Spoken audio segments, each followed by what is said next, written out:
In episode 5, we scored a first round cold bore dead center hit on a 6-inch steel plate at 440 meters.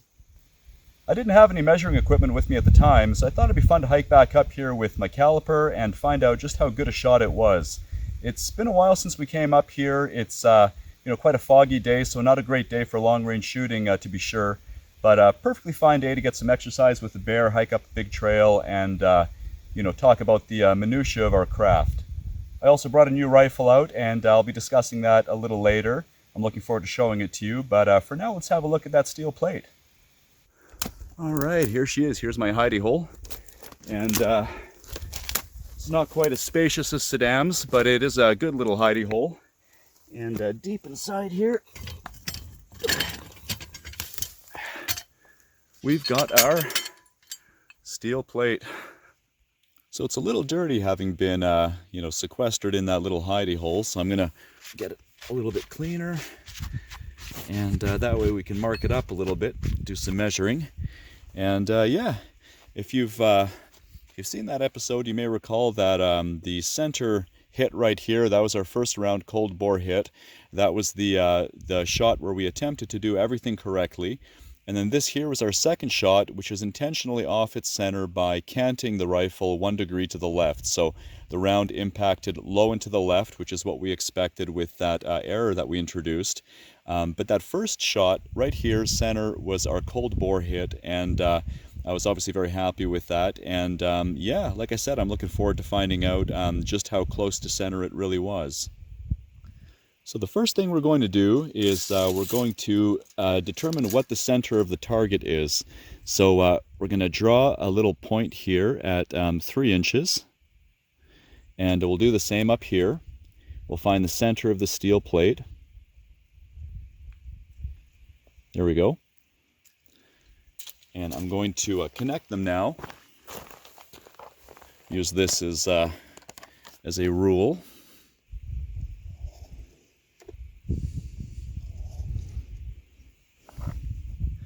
There we have it, and I'm just absolutely astonished. The round is, I'm not even sure that I'll be able to measure that, but essentially, essentially it is absolutely dead center in terms of the horizontal plane.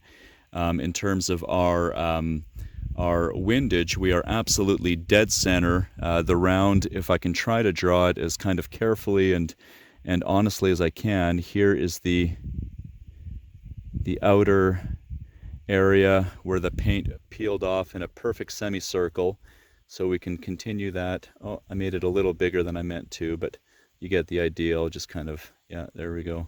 I mean, there's really not much to measure there. It's, as you can see, hopefully this shows up on the camera, but there's a sort of finer mark here, which is just about there. And that's absolutely dead center. I wouldn't mind actually measuring it in terms of the elevation as well, because that's going to be interesting. So let's draw a 3-inch mark right here. There we go. And here. Once again, we'll connect them with our ruler. Bit difficult with the shackles there, so I'll do it from below.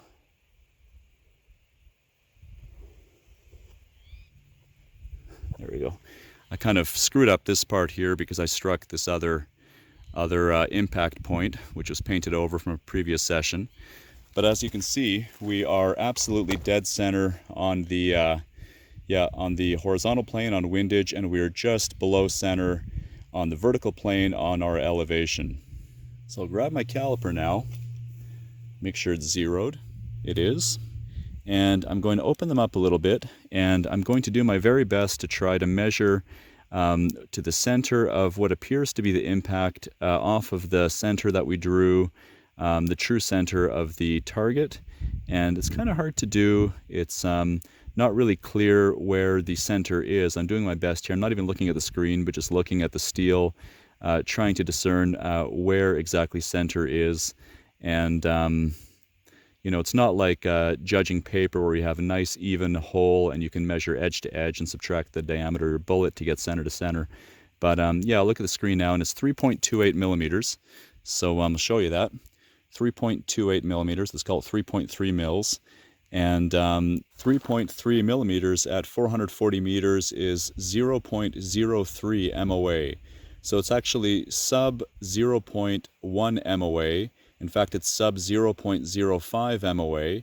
It's 0.03 MOA on the vertical axis on the elevation, and it's just 0 MOA on the horizontal axis on windage. So that is as good as it gets. It's definitely a combination of luck and obviously good technique, some skill, and very good equipment. So I'm very, very pleased with my ammunition, as always. I've talked about it before, but with this particular rifle, I use Federal Premium with the 168 grain Sierra Match Kings. I've just had such great results with this ammo over the years. I mean, it is very good ammo, but maybe I'm lucky and I keep getting good batches. But when you get performance like this, there's really no incentive to hand load. I mean, precision hand loading is a very tedious process when you have, you know, family, you have kids, and a business and other commitments in life. It is hard to find the time, and the convenience of factory ammo is very compelling. Particularly when you get this kind of performance, it's hard to you know, take the time to work up loads and replicate them at the bench. So, you know, I'm very, very happy with that ammo, and what can I say? It's good stuff. So the ammo is very, very good, but the real star of the show is the rifle. That Savage Model 10308 is really an exceptional piece of equipment that continues to surprise me. I mean, it's always very good, it's always very, very consistent. But, you know, when you get results like this, you really got to scratch your head and wonder why I lust after that custom 300 PRC.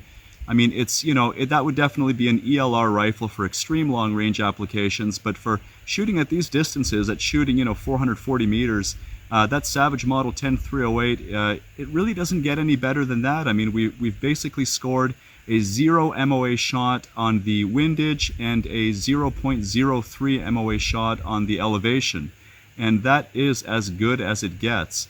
You know, Savage is one of those companies that is a perfect example of the principle that no good deed goes unpunished, because they try to cater to every budget, and they do make some very affordable rifles. And so, of course, their detractors will hold up their cheapest rifles as proof that they don't make good equipment. You know, people will call them salvage rifles, and I always laugh at that, because one thing's for sure, anybody who says that doesn't actually own one, and if they do, they haven't taken the time to see what it's capable of. Savage is a very old company that's made a lot of good rifles over the years, and a lot of cheap rifles too. And this is one of those cheap rifles.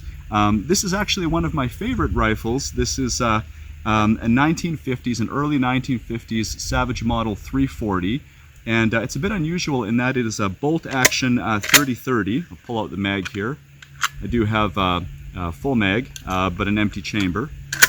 And what it is bolt action 30-30 with a 3-round magazine, so it's a 3+1 bolt action rifle.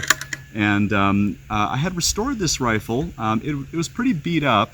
It was definitely a budget rifle in the 50s when it was originally purchased. And it's now a family heirloom. It's actually in its first iteration as an heirloom, because my wife had inherited it from her late father. When he passed away, this went to her. And we restored it, she and I restored it. We had it Cerakoted in flat black, and we replaced the really, really nasty stock that it originally came in with this beautiful American walnut that I finished in True Oil. And it's really just a beautiful, beautiful gun. Very simple design. It has a single locking lug on the bolt. It actually has just a single action screw where it meets the bottom metal, and then there's a barrel band forward of that, so it attaches in 2 places, not the usual 2 where you have 2 action screws into the action. Definitely not a precision rifle. This is sort of a plinker, a large bore plinker, and you know, a bear defense rifle, which is the purpose for which her father had purchased it. He was a really interesting guy. His name was Gino, and it breaks my heart that I never got to meet him. He was really quite a Renaissance man who he wasn't a big shooter, but he owned a couple of rifles, and he owned this particular rifle for bear defense. He would take his family camping in his plane, and here's a great picture of him, you know, sitting next to his his Grumman airplane and his tent and one of his astronomical telescopes. So as you can see, you know, a real Renaissance man. And he brought this rifle along on camping trips just for predator defense, just for bear defense. And of course the 30-30 round is a very good round for bear defense. It's, you know, it was originally introduced in 1895 in the Winchester 1894 rifle, which is a lever action rifle. And most rifles chambered for 30-30 Winchester are lever guns. This is quite unusual being a bolt gun. And you know, it's called 30-30 because it's a 30 caliber bullet, a .308 bullet sitting on 30 grains of powder, hence 30-30. And it's still a good round. You know, as you can see, this is a sort of a modern Hornady version with a very soft tip that allows you to have a pointed, a Spitzer bullet in a tubular magazine with no risk of igniting the primers. Of course, you don't have that concern with a box magazine like this. You know, essentially you can use any kind of pointed Spitzer bullets, but these are very good rounds, and we're going to do some plinking for you in a second. But yeah, this is a really cool gun, and this is actually the first time I've carried it since restoring it. This is his first outing into the great outdoors, and it's awfully nice to sling something that, you know, as you can imagine, doesn't weigh a lot compared to my precision rifle. So yeah, let's see what this thing can do.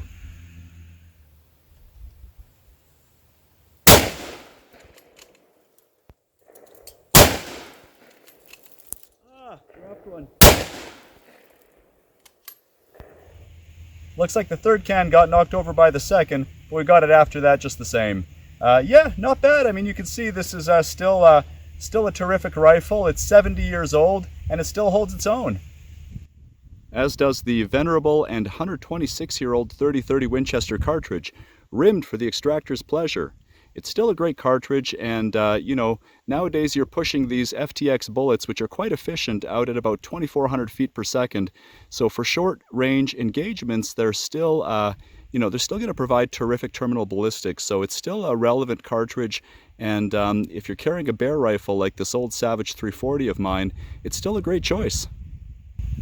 Well, thank you for joining us, and if you liked what you saw, I hope you'll hit that like button and subscribe if you haven't already, and maybe even consider sharing the video with your soda can hating friends. It is pretty cool seeing what these factory rifles can do nowadays, and if you're in the market for a you know, affordable precision rifle, I would really encourage you to look at the Savage models that are available these days. I think Bear sees something. Nope. And yeah, no, they're terrific. This particular rifle of mine is marketed under their law enforcement series, and it's my understanding that the law enforcement rifles do get a little bit more QC, a little bit more quality control at the factory, so that might explain the very, very fine tolerances that it's able to produce. They are marketed to SWAT teams and ERTs in law enforcement, so you know, precision is very, very important, and they're really worth looking at. It's a great rifle and great ammunition, and we had a great day out here. So again, thank you for joining us, and we hope to see you again next time.